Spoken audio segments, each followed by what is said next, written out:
Bom dia, boa noite, boa tarde, depende do horário que você está ouvindo o nosso podcast. Sou a Mari, estou aqui com vocês de novo e é um prazer. Oi, pessoal, meu nome é Sadi, estamos aí novamente. Mais um episódio, dessa vez a gente vai de relato. Oi, meu nome é Nicole e vamos lá. Oi, eu sou Estela e vamos começar com o relato. Oi, boa noite. Eu sou o Matheus. Tô curioso pro que vem por aí.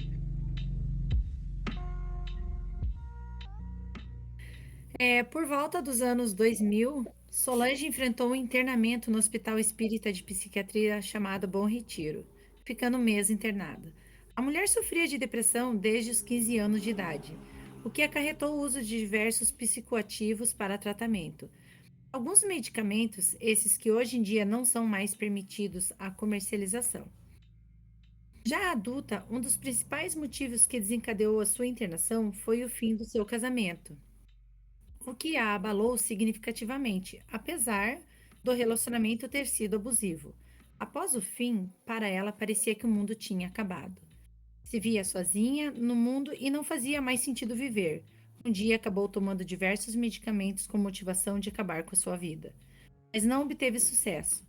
Com isso, seu médico a alertou que se não se internasse, iria acabar morrendo. Assim, ela acabou no Bom Retiro. A internação foi voluntária até o momento de sua chegada na instituição. Sendo recebida por sedativos, a partir dali não sentia que ainda possuía poder de escolha. Na sua chegada, marcaram todas as suas roupas, além de ser revistada constantemente, passando a sensação de estar em um presídio.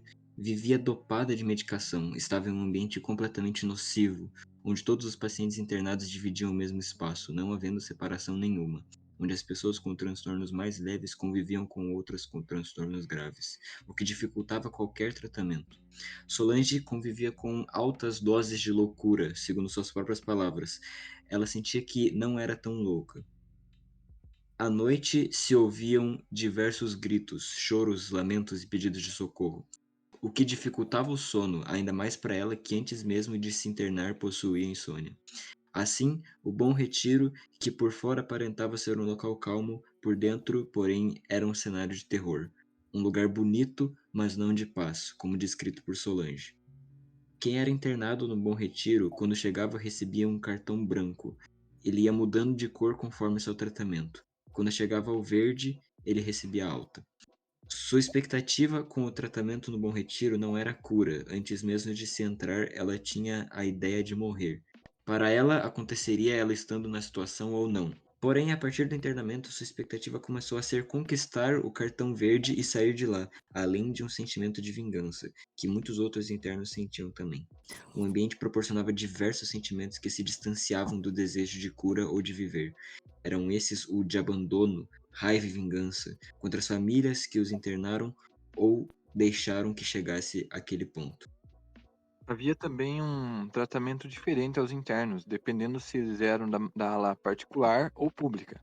Os que eram internados de forma particular eram mais minimamente tratados com um pouco de humanidade. Solange foi internada de maneira particular, mas pôde ver de perto a diferença no tratamento. Enquanto nos pacientes particulares era utilizada a camisa de força, nos públicos era utilizada uma corda para contenção. Até mesmo a cadeira de eletrochoque para pacientes particulares era mais amena, enquanto para os outros era de altos choques. Teve uma relação de amizade com algumas pacientes e enfermeiras, mas essas amizades não permaneceram fora da instituição. Para Solange, a sua estadia no Bom Retiro foi parte de seu passado que preferiu não reviver. No dia a dia, os internos tinham sua rotina. Levantavam, se alimentavam, tomavam banho, tinham terapias em grupo, lavavam a louça que usavam e as roupas também. Era restrito o contato com sabão, presto barba, shampoo, talheres, entre outros objetos. Apesar disso, não havia um cuidado real com a segurança dos internos, já que era fácil encontrar outras formas de machucar os outros ou a si próprio. Poderiam facilmente usar cadarço de tênis ou canetas para estes fins. No lugar, era usado a imposição ao invés da compreensão. Solange, que não conseguia dormir, se recusou um dia a tomar medicamentos, pois segundo ela, não funcionavam, e ao invés de tentarem entender o seu lado, a imobilizaram para que ela tomasse o remédio à força, e como ela mesma previu, não conseguiu dormir aquela noite. Alguns internos pancados por mau comportamento, tanto pacientes particulares como públicos, mas os particulares esperavam os familiares irem embora. Alguns funcionários tratavam bem, mas não com carinho. Eram frios, pessoas que, segundo Solange, estavam lá apenas por dinheiro. O tratamento feito pelos profissionais, no geral, possibilitava mais o desenvolvimento dos transtornos que motivaram a internação do que a cura. As visitas dos familiares eram uma vez por semana, por apenas 30 minutos, impossibilitando um trabalho em conjunto com a família. Solange recebia visitas de sua mãe e de seu ex-marido, mas muitos pacientes não recebiam visitas. Solange ouvia dos profissionais de saúde atuantes no local que ela não queria melhorar e nunca pararia de tomar medicamento. Recebeu lá o diagnóstico de esquizofrenia psicótica, além da depressão. Conta que até hoje é uma batalha diária contra sua própria mente, tendo pensamentos negativos provindos das vozes de sua cabeça, mas tenta focar em seu filho, pois sabe que ele precisa de cuidados especiais, pois é autista. Hoje em dia, ela não toma mais medicamentos, apesar de ter saído do Bom Retiro, com algumas receitas. Decidiu que não tomaria mais. O ponto de virada da sua vida foi apenas quando saiu de lá. Decidiu por conta própria viver. Começou a trabalhar e decidiu esquecer seu antigo relacionamento. Segundo ela mesma, com as maiores ajudas. Ninguém pode a ajudar a não ser ela. Ninguém pode escolher mudar por ela. Só ela mesma poderia tomar essa decisão. Receber alta foi um alívio para Solange. Uma liberdade para se vingar de quem permitiu que ela acabasse no Bom Retiro. Ela, com a ajuda de amizades que fez quando saiu do lugar, começou a mudar esse sentimento, enquanto ganhava motivação para um recomeço. A relação com o ex-marido se tornou indiferente, apesar do sentimento de vingança que sentia por ele, que foi quem fez com que diversas das feridas que afetavam seu emocional se abrissem. Solange percebeu que nasceu para cuidar e não ser cuidada. Descobrir essa motivação mudou tudo na sua vida. Cuida de seu filho com muito esmero e gosta de ajudar as outras pessoas com afinco. Solange considera que não houve muitas mudanças do tratamento psicológico desde o tempo em que ficou internada nos anos 2000, e que há muito que melhorar na humanização do tratamento psicológico. Há um grande despreparo por parte dos profissionais da saúde mental. Muitas coisas vão para baixo do tapete e muitos trabalham por dinheiro e não por amor. A maneira de tratamento muda entre um doente mental com dinheiro e o outro sem. A pessoa com transtorno mental é frágil, merece uma atenção adequada e humanizada.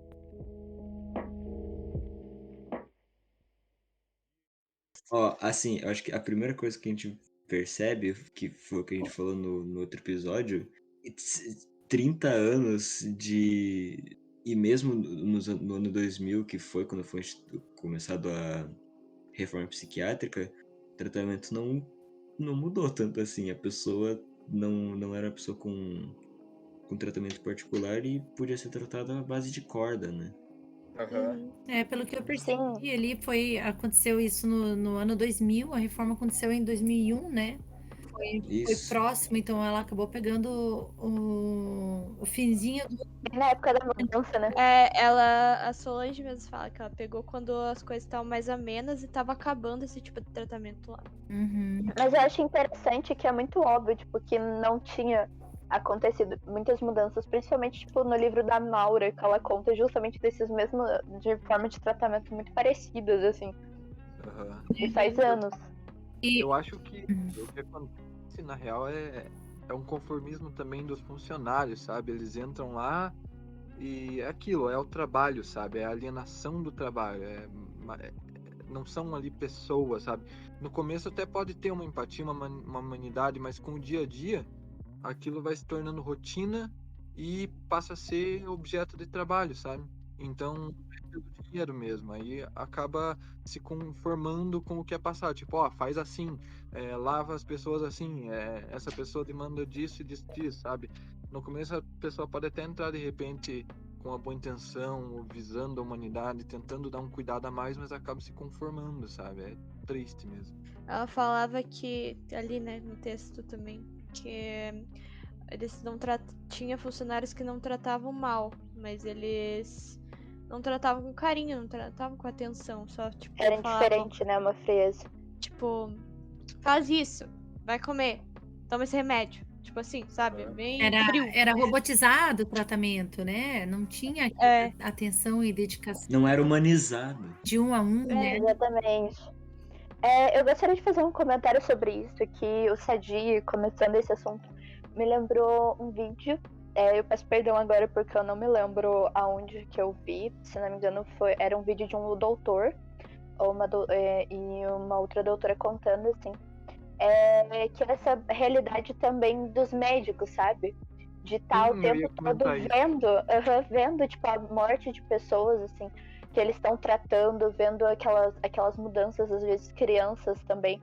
E eles contam, assim, tipo, que é muito difícil você manter a sua humanidade ali, porque se você ficar pensando muito nisso, você começa a enlouquecer também com esse sentimento de, tipo, ver o que está acontecendo com as outras pessoas.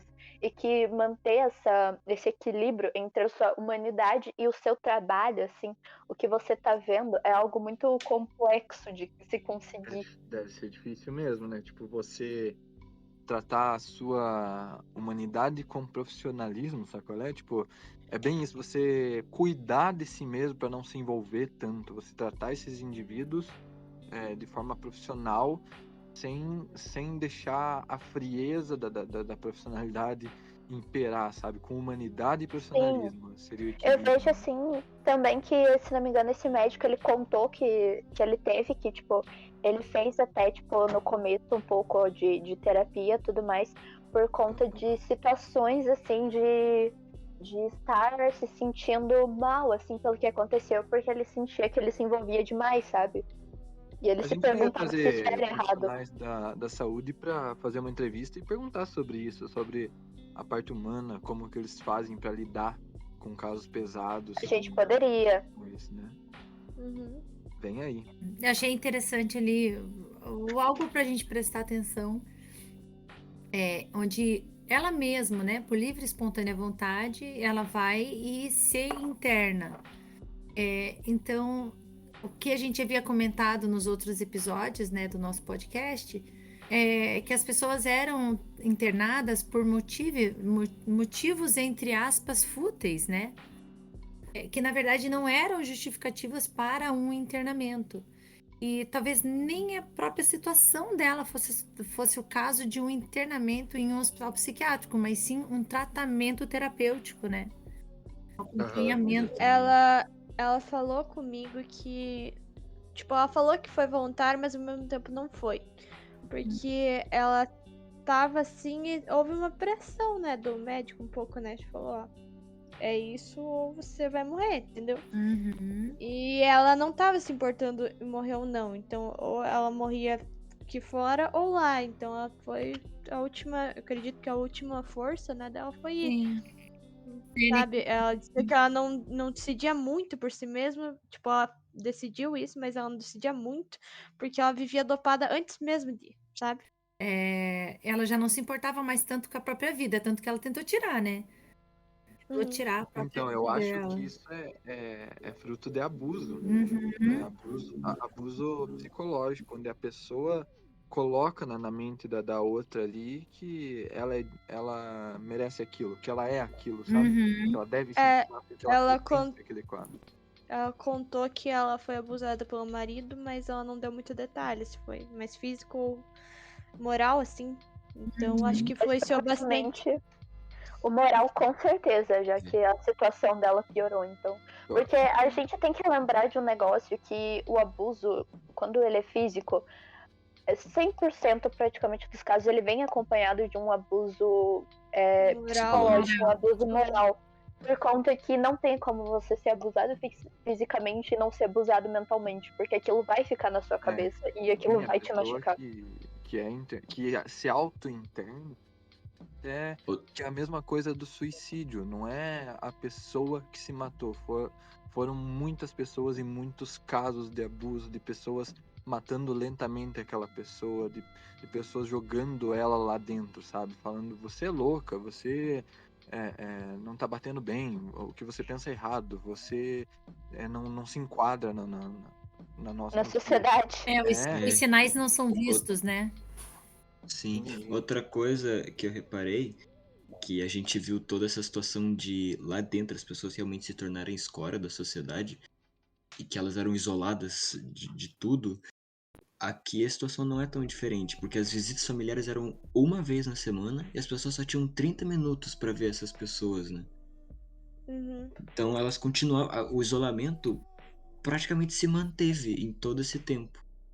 Sim. Então, de novo, a questão da empatia, as pessoas não pensavam muito nessa relação de um tratamento em conjunto com a família, essa Só possibilidade tipo, não era considerada. acaba Matheus, afastando mais a família, né?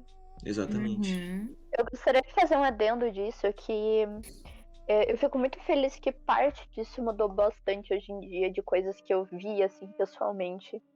E, tipo, um aumento no número de visitas, sabe? E, tipo, eu fico muito agradecida disso mudar, porque eu conheci gente que passou pela situação de estar internada e que, tipo, te teve a chance de receber mais visitas justamente por conta disso, de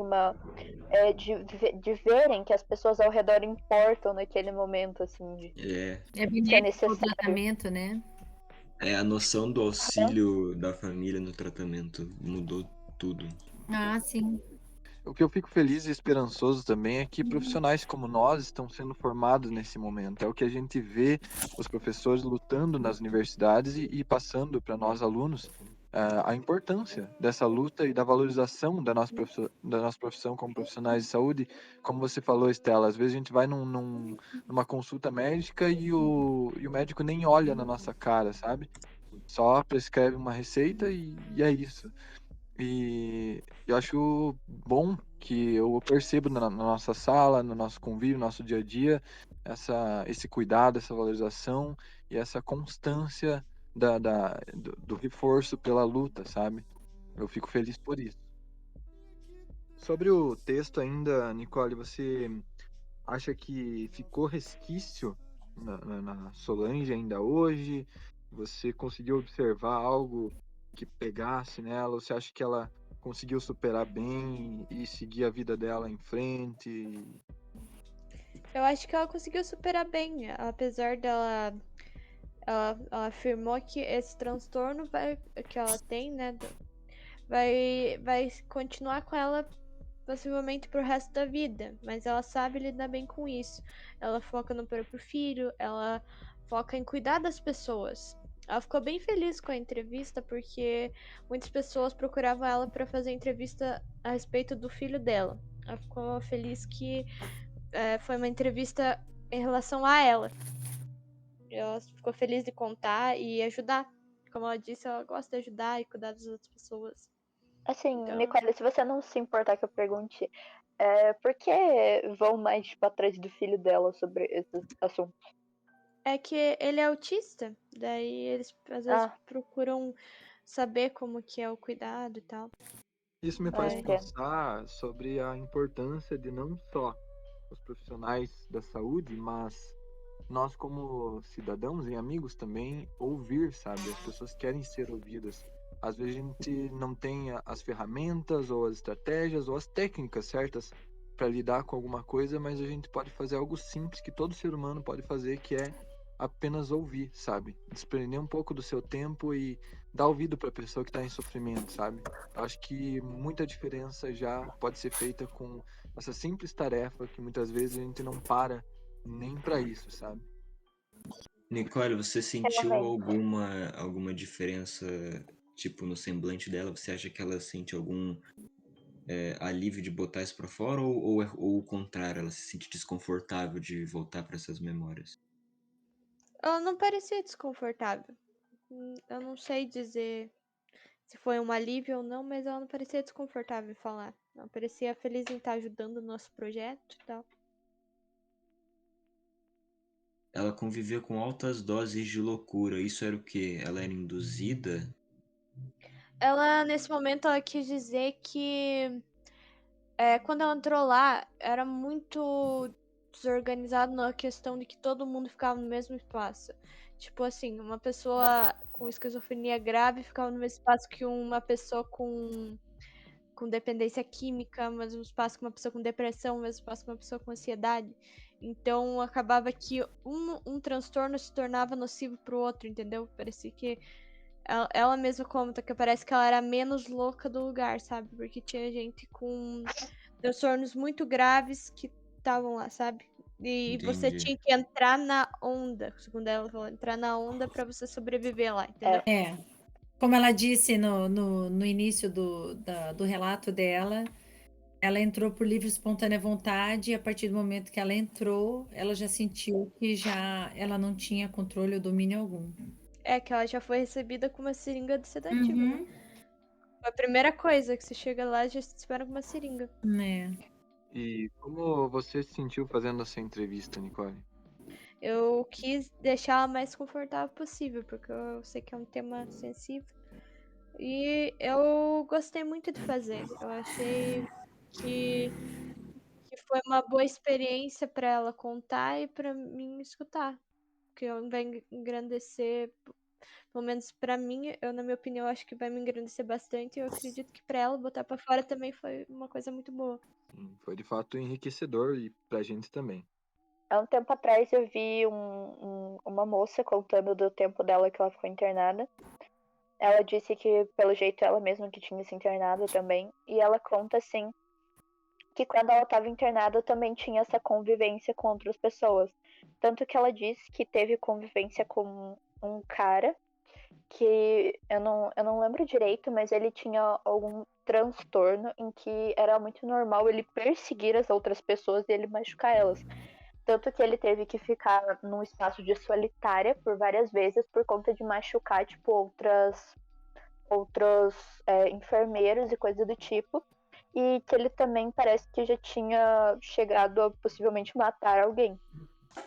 Tanto que teve que ela conta, assim, que ela tava onde ela foi, assim, ela tinha feito, vamos dizer, uma amizade, entre aspas, porque ela não queria ficar em maus termos com este outro interno, que ela foi conversar com a psicóloga dela. E a psicóloga que trabalhava ali com todos eles disse assim: olha, eu acho melhor você tomar cuidado com esse cara, com essa pessoa, porque ele foi mandado de novo na solitária por conta que ele tá tendo alguns pensamentos e ele tá começando a querer te machucar. Então, tipo, depois disso ela conta que foi muito assustador, principalmente porque depois que ela saiu, assim, do manicômio, esse cara conseguiu o número dela e conseguiu ligar para ela. Então, assim, sobre esse relato de pessoas muito diferentes ficarem no mesmo lugar, ainda aconteceu um pouco mais recentemente, assim. Ela conta que foi, acho que por volta de 2012, 2015, por aí, talvez, esse relato. Eu não lembro com certeza a data, mas foi mais ou menos nessa época. Então, pra você ver o perigo, né, que é. Porque além do fato que eles não podem, tipo, se ajudar num ambiente desse, né? Tipo, um ambiente que você vê uma pessoa tendo um surto psicótico do teu lado, sabe? Não era um ambiente tranquilo, sabe? Por ser uma Era cultura. insalubre em todos os sentidos, né? Sim, sabe? Exatamente. E mesmo a questão lá que eu falei lá que tá no texto sobre dormir. Você conseguiria dormir num lugar que à noite você escuta choro alto, grito alto, pedido de socorro? É. Por alguns dias eu diria que não. Infelizmente, eu acho que eu entraria naquele comodismo de, tipo assim, eu vou ter que me acostumar com isso ou eu vou passar todas as noites da minha vida em claro. Mas era a realidade deles. Eles teriam que se acostumar com isso. Você olha ao redor e tudo colabora para uma narrativa de você se identificar e aceitar aquela nova identidade, né?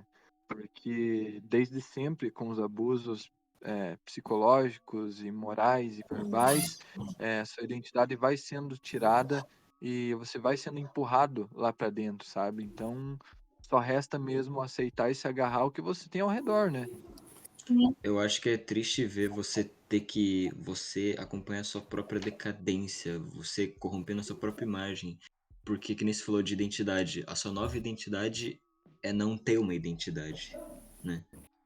Nesse meio de tudo. Porque tudo em volta de você tá decaindo e você não tem o que fazer, você se torna parte disso. Tem gente pedindo socorro, você não tem como ajudar, e você tem que se conformar com ter que dormir com esses gritos, com esses choros em volta de você.